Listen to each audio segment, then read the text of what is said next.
Hi, it's Trisha. Welcome back to my channel at the Inky Planner. Today I have a watercolor project to share with you using inks as watercolors. And I'm starting off with a beautiful stamp from the stamp market. This large bouquet is called Bounty of Blooms. And I have a large piece of watercolor paper in my MISTI, and I am inking up my stamp with some Versamark ink, and I'm going to really give that some good pressure because my watercolor paper is textured, and I want to make sure I get a really good crisp impression. And I'm going to even ink it up twice and just repeat that. So I really gave it some elbow grease there, and I might have even overdone it because I had a little spot that that collected some embossing powder, but that's okay. You can just wipe it off with a brush. So I'm just adding some white embossing powder. And you can, I don't know if you can see it on camera there, there's inside of one of the petals, there's a little bit of ink. So I wanted to just brush off with a dry brush off that extra embossing powder, and then I'm fine to heat set the image. So I'm going to go around and get all that embossing powder melted, and then I'm going to gather up my supplies for watercoloring. And I'm going to be using some Altenew inks straight out of the ink pad to watercolor today. I've never tried it before with their inks. Some work better than others, so I thought I would give it a try. I'm also using these Wonder Forest watercolor brushes, which I was turned on to by Amber Rain Davis. She recommended these brushes, and I really love them. They come to a super fine point, and they're really easy to work with. So I've got two little jars of water, one for dirty, one for clean, and a little paper towel, and I have all my inks, and I'm just going to be smushing my inks onto my glass mat. I've got the Tim Holtz glass media mat, so I'm smushing the inks on there and using that as a palette. So I'm getting the ink a little bit wet. I'm sorry that first one's off screen, but I'm going to start with the very lightest pink. And in a little bit, I will put the colors up on screen so you can see what set I'm using. But I'm very, very lightly washing on the color, very, very pale pink, using just the tip of my brush to sort of dot that color in. And when you emboss your image, it gives you a nice outline so that your color stays trapped right in the in each petal, so right where you want it to go, which makes it really easy.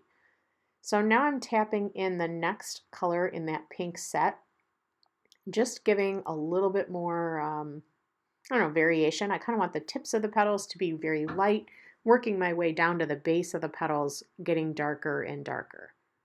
So I'm going to work my way down the set, and you'll see I'm just tapping in that color. So the names of those you can see up on the screen there. I'm using the rose petal set. And just the tip of my brush, and that's why I love these brushes. They're just like a nice fine point brush. And then you'll see as I go in with each darker color, I really just stay right on the tip there, and it gives just a little bit of, like, it makes it feel like those bases of the petal are sunk way down in there. It gives a little more shadow. And then once I have all that color tapped in, I'm really just going to let the water kind of do its work and let those spread out and move on to the next petal, or the next bloom, excuse me. So this large bloom in the center of the bouquet, I'm going to repeat with the exact same colors, starting with my lightest again. I did give my card a little spritz of water there. I think I put too much on, but I did the exact same process. So I skipped over because I did the exact same thing. I start with the lightest, and then I just tap in a little bit of each darker color as I go down the color family.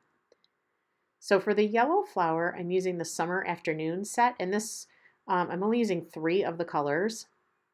And again, same process, kind of putting a wash of the lightest color all over the flower, and then tapping in a little bit of each of the darker colors to add some variation in the petals and to put a little depth at the base of the petals. And just the lightest taps. I'm really not brushing or drawing here at all, just the lightest little taps of color, and then letting the water pull that out. This top petal that I just touched there, you can see was a little dry, so I added a little more water to that so that my paint would move, or my ink would move a little bit. And I'm really finding that these, I know Altenew has tons of watercolor products. They have watercolor markers and a pan set. I do not have them. They're all on my wish list, but I need to still get my hands on those. So for now, I make do with what I've got, and I'm using just their beautiful ink colors, and it's working out okay. I'm sure the other products are, more specifically designed for this, but this is working great. So I did a couple more of the flowers using all the same process, and now I am moving on to some of the leaves, and I'm using some greens from the Tropical Forest set. I have bamboo, olive, and moss. And I sound like a broken record, but just put a very light layer of paint to get started, and then I'm just tapping in a little bit of color, and these leaves are so tiny that I'm not even really specific about where it goes. I just thought if it has a little color variation, it'll be more interesting. So I did that whole process for the panel, and then I decided that the white outline would pop a little bit more if I painted around the outside of this image and gave it a contrasting color in the background. So I started out with this Persian blue from Altenew, and I'm just painting that around and using the tip of my brush. And you'll see I kind of rotate my paper so that the tip is always facing away from me, and I can get right up against that embossed line really easily. Just kind of sneak that color in there, and the image starts to pop off the page. So when I completed with that wash layer, like any watercolors, it does dry back a little softer, and I decided I wanted that to be a little more bold in the background. So I did move to my distress inks at this point and get like a kind of a darker color. I got this Faded Jeans to start, and I'm just introducing that in the same way, putting another layer all around in the background, because I was thinking the deeper that it got, the more I liked that contrast and the more that the image popped off the page. So same process. I finished all the way around with the Faded Jeans, and I still thought I could go deeper. So I pulled out my chipped Sapphire ink, which is another distress color, and I'm just bringing it up one more notch. Like I said, the more blue I got on there, the happier I was with the results. So I just kind of kept popping another layer, and that's the beauty of watercolors. If you work in layers, you can always build color up until you get to the result that you're looking for. So this was how it turned out after I got all of that chipped sapphire ink all around the image, and I was really happy with the background. Now, of course, I went ahead and die cut it after this, so a lot of that doesn't get seen on the final product, but this is how my cards evolve. I don't always have a plan. When I get started, I just work, and kind of my creativity sparks, and I get an idea of something I want to try.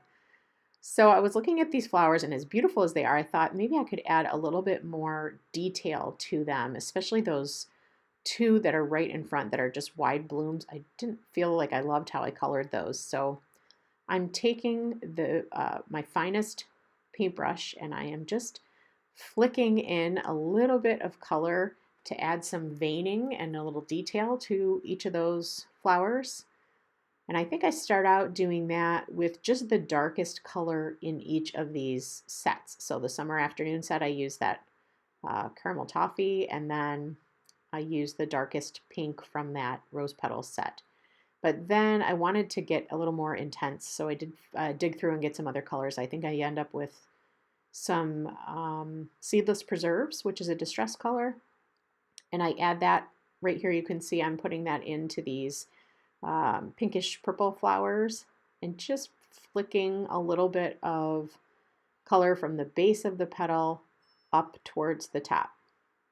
And I thought it added some very interesting detail and a little bit more movement into those flowers.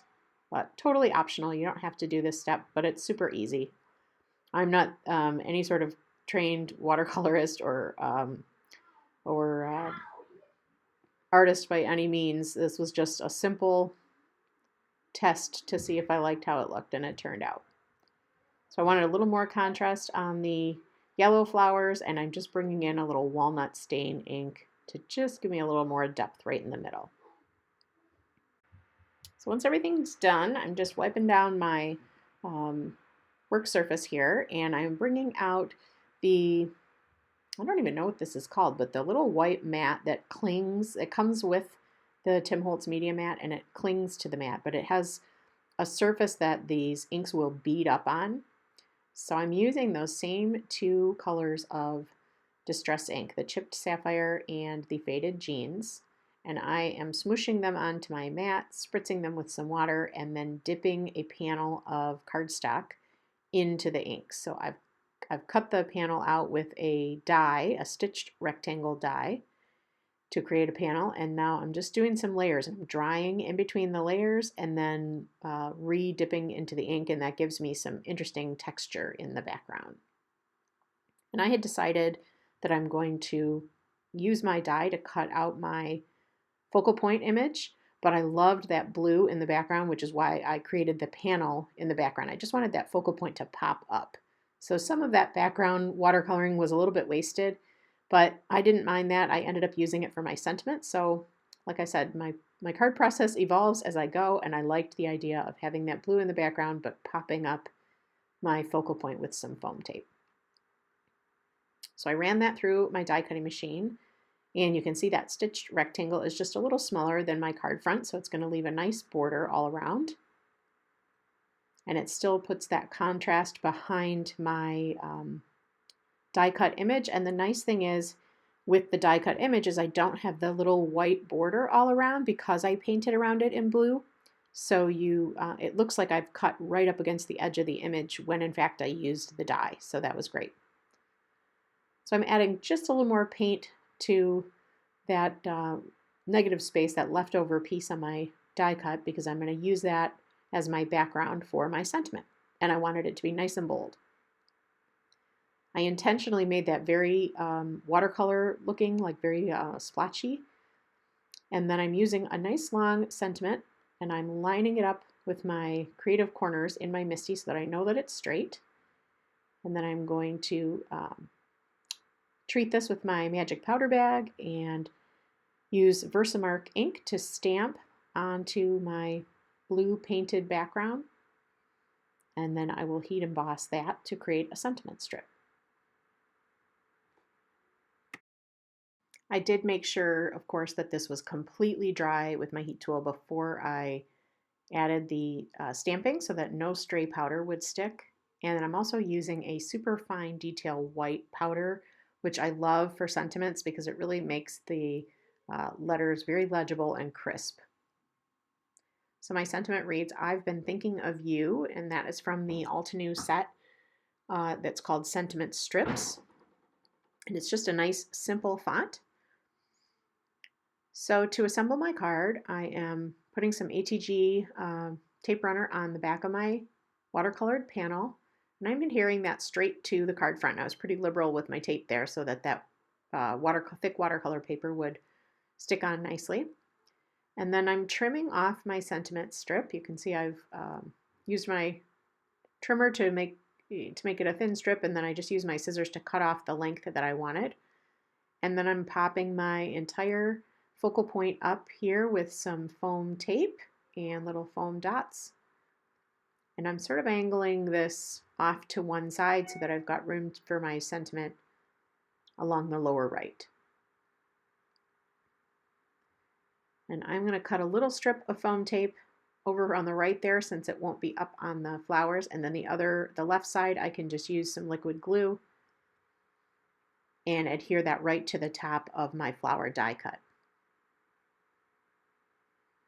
So I'm just using my Nouveau Deluxe there for a little bit on the left side.